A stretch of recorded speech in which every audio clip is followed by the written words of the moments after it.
This channel does not promote any violent, harmful, or illegal activities. All content provided by this channel is meant for an educational purpose only.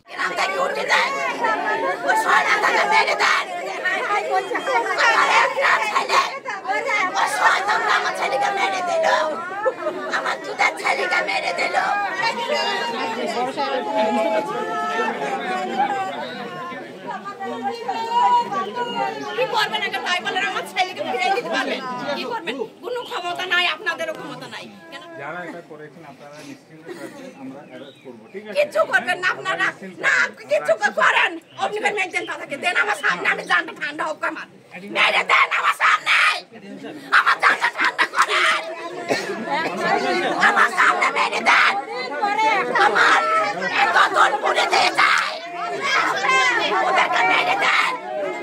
এই বাড়ির এই জায়গাতে লক্ষ্য করে কিন্তু তাকে বোমা ছোড়া হয়েছিল বলে অভিযোগ। এছাড়াও এলাকার মানুষের দাবি যে প্রায় এই ঘটনার জেরে একাধিক বোমা ছোড়া হয়েছে এবং ঘটনার পর তাকে পুলিশ মোতায়েন করা হয়েছে, পুলিশ পিকেট রয়েছে, কাঁদানে গ্যাস রয়েছে, সমস্ত কিছু রয়েছে। কিন্তু যখন ঘটনাটি ঘটে যায় তখন কিন্তু একটি শিশুর মৃত্যু পর্যন্ত ঘটে যায়। ওই মানুয়ার সাইবুল ওই কাল্লু শয়তানরা এইখানে তেড়ি আইছে আমি তা জানিনি। আমি বলছি ওরা পার্টিতে জিততে হয়তো পটকা ফাটাইছি। আমি আমার ছেলেকে নিয়ে ঘাটে গা ধুইতে যাচ্ছি ওইখানে আম গাছের গোড়ায় এখন শয়তানরা চলে আসছে আমি তা জানিনি। ওরা কোনো দল করে? আমার শয়তানরা টিএমসি দল করে গো। আমার শয়তানরা টিএমসি দল করে গো। আমার তোরা টিএমসি দল করিস করে আমার ছেলে কি করলো গো? আমার স্বামী বাইরে আছে, আমার স্বামী সারা বছর বাইরে থাকে, ঈদে পরবে বাড়ি আছে।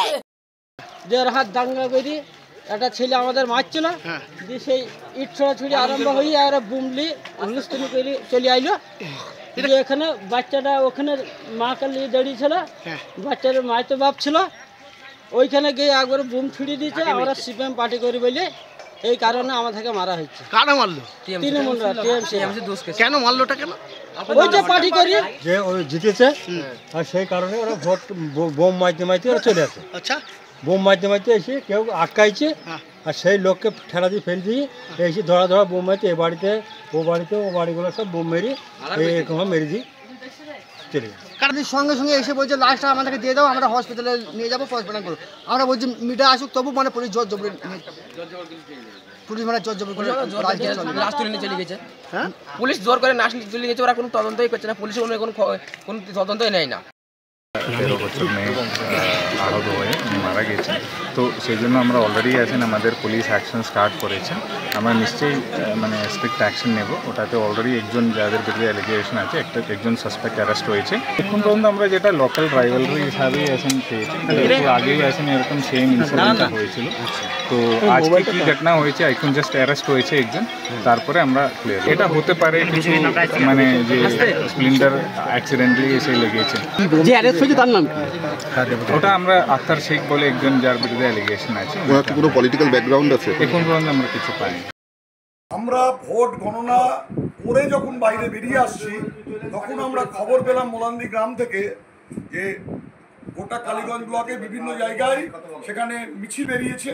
সেরকম একটি মিছিল, যা মিছিল থেকে বিজয়ীরা তারা সকেট ছুটছে।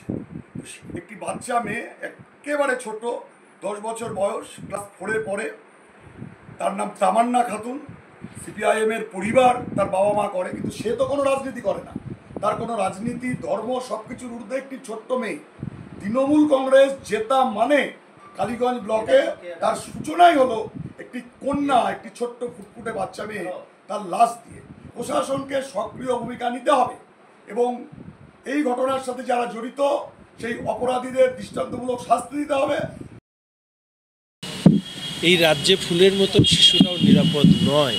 এই রাজ্যের মুখ্যমন্ত্রী মমতা ব্যানার্জি, পুলিশ মন্ত্রী মমতা ব্যানার্জি দুষ্কৃতীদের হাত আর মমতাকে সাথ, দুষ্কৃতীদের হাত মমতার সাথে। এই রাজ্যে কোনো মানুষের প্রাণ নিরাপদে বাঁচার যে অধিকার, সেই অধিকারটুকু আর নেই।